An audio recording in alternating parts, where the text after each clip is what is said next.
Assalamualaikum warahmatullahi wabarakatuh.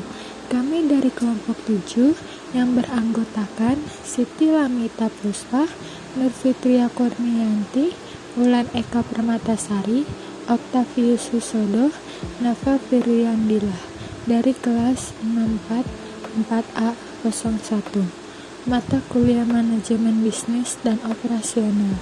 Di sini saya Ulan akan menjelaskan peran penting SDM, tujuan strategi SDM, dan strategi SDM. Peran penting SDM, peran fungsi SDM, dan manajemen sumber daya manusia terbilang penting, yakni menentukan faktor produksi, membangun, serta mengembangkan perusahaan. Jika tidak ada SDM yang mumpuni dan memadai, pastinya secara otomatis perusahaan akan gagal meraih tujuan yang ingin dicapai. Ini membantu perusahaan untuk menciptakan lingkungan kerja yang ramah dan yang akan membina hubungan baik antara karyawan dan manajemen. Tanpa ini, perusahaan tidak akan bertahan dan tidak akan mampu menarik orang-orang terbaik.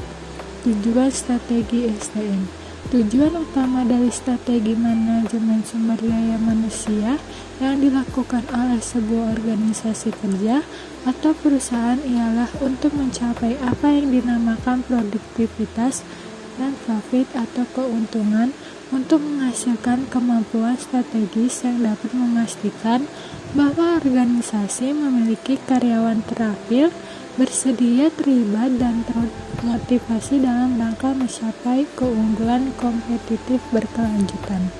Strategi SDM.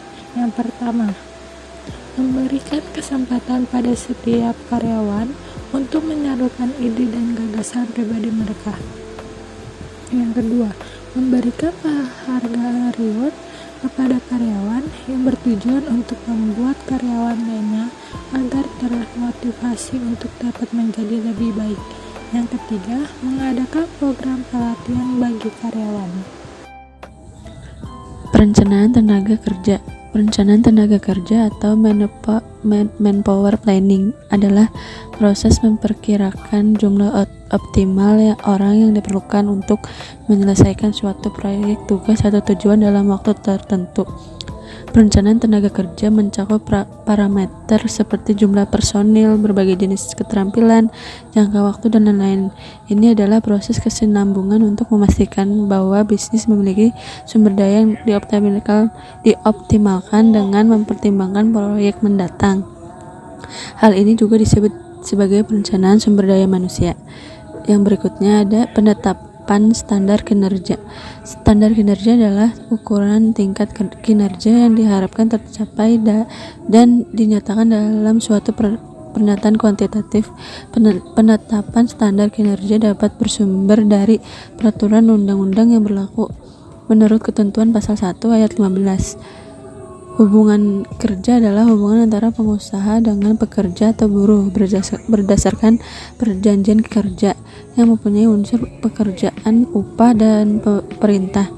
Pekerjaan dari perusahaan penyediaan jasa pekerja tidak boleh digunakan oleh pemberi kerja melaksanakan kegiatan pokok atau kegiatan yang berhubungan langsung dengan proses produksi, kecuali untuk kegiatan jasa penunjang atau kegiatan yang tidak berhubungan langsung dengan proses produksi.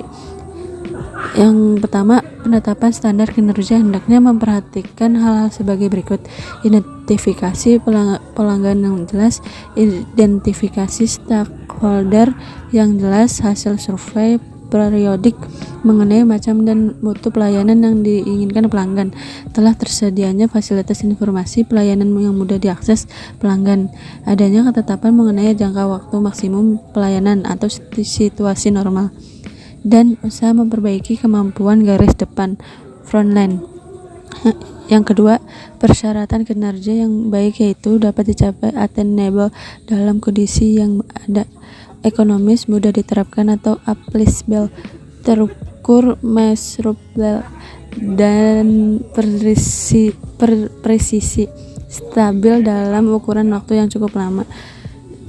Yang berikutnya ada pengertian desain pekerjaan. Desain pekerjaan bagian dari manajemen, terutama manajemen operasi, karena selain berhubungan dengan produktivitas juga menyangkut tenaga kerja yang akan melaksanakan kegiatan operasi perusahaan. Desain pekerjaan adalah suatu alat untuk memotivasi dan memberi tantangan pada karyawan. Oleh karena itu, perusahaan perlu memiliki suatu sistem kerja yang dapat menunjang tercapainya tujuan perusahaan secara efektif dan efisien, produktif, mengurangi timbulnya rasa bosan dan dapat meningkatkan kepuasan kerja. Desain pekerjaan terkadang digunakan untuk menghadapi stres kerja yang dihadapi karyawan. Karyawan untuk bekerja secara jelas bahwa desain pekerjaan adalah rincian tugas dan cara pelaksanaan tugas-tugas atau kegiatan yang mencakup siapa yang mengerjakan tugas. Spesialisasi pekerjaan. Spesialisasi pekerjaan atau job specialization adalah pembagian pekerjaan menjadi tugas-tugas yang khusus. Spesialisasi pekerjaan dapat membantu mengurangi biaya tenaga yang memiliki banyak keahlian. Nah, hal tersebut dapat dicapai dengan pengembangan keterampilan, mengurangi waktu yang terbuang, pengembangan alat khusus, dan membayar upah sesuai keahlian. Lalu ada ekspansi pekerjaan. Akhir-akhir ini terdapat adanya usaha untuk meningkatkan kualitas lingkungan kerja dengan beralih dari spesialisasi pekerjaan. Di antaranya, pemekaran pekerjaan atau job enlargement, menambahkan tugas yang membutuhkan keahlian yang sama pada pekerjaan yang ada sekarang. Atau pemekaran secara horizontal. Lalu ada rotasi pekerjaan atau job rotation, sebuah sistem pemekaran yang terjadi di saat karyawan diperbolehkan untuk berpindah yang khusus ke pekerjaan khusus lainnya. Lalu ada komponen psikologi. Komponen-komponen ini memusatkan perhatian pada bagaimana mendesain pekerjaan sehingga memenuhi beberapa persyaratan psikologis minimum. Nah, ini mencakup karakteristik sebagai berikut: keragaman keahlian, identitas pekerjaan, arti pekerjaan, otonomi, atau umpan balik. Tim mandiri. Tim mandiri berbeda dengan kelompok kerja tradisional karena tim mandiri memanfaatkan bakat, keahlian, kemampuan, ide, dan pengalaman dari semua anggota tim secara penuh. Dalam kelompok kerja tradisional, para anggota seringkali tidak memiliki kesempatan untuk mengungkapkan ide-ide mereka, karena biasanya manajemenlah yang membuat keputusan, walaupun anggota tahu lebih banyak tentang bagaimana cara melakukan suatu pekerjaan yang lebih baik. Pergeseran dan perubahan yang harus dihadapi sebuah kelompok kerja dan juga anggotanya dalam perjalanan untuk menjadi sebuah tim mandiri secara penuh. Manfaat tim mandiri. 1. Pekerjaan lebih bervariasi. Anggota tim mandiri tidak selalu mengerjakan pekerjaan yang sama setiap harinya. Anda dapat merotasi peranan, memungkinkan beberapa kali dalam satu hari. Hal ini akan membuat pekerjaan sehari-hari Anda menjadi lebih menarik. 2. Lebih banyak kebebasan untuk membuat dan menindaklanjuti keputusan yang benar sebagai anggota sebuah tim mandiri. Anda dapat berpartisipasi dalam sebuah keputusan. Yang ketiga, meningkatkan kesempatan untuk mempelajari keahlian baru. Semakin banyak keahlian yang Anda miliki, Anda akan semakin berharga bagi perusahaan tempat Anda bekerja sekarang maupun yang akan datang. Motivasi dan sistem insentif komponen psikologis dari suatu desain kerja memberikan pandangan pada sejumlah faktor yang berkontribusi pada kepuasan kerja dan motivasi. Salah satunya adalah faktor keuangan. Berikut ini adalah beberapa bentuk dari penghargaan keuangan dalam perusahaan.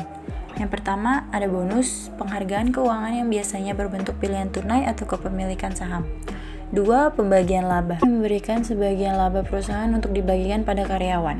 3. Pembagian keuntungan, sebuah sistem penghargaan pada karyawan bagi perbaikan kinerja organisasi. Dalam hubungannya dengan motivasi, kepemimpinan sangat berpengaruh terhadap penciptaan lingkungan kelompok yang kondusif agar dapat memotivasi anggota-anggota kelompoknya. Karena motivasi setiap individu akan berkorelasi langsung dengan produktivitas. Manfaat motivasi menurut Malayu 2015 146 antara lain: 1. Meningkatkan moral dan kepuasan kerja karyawan. 2. Meningkatkan produktivitas kerja karyawan.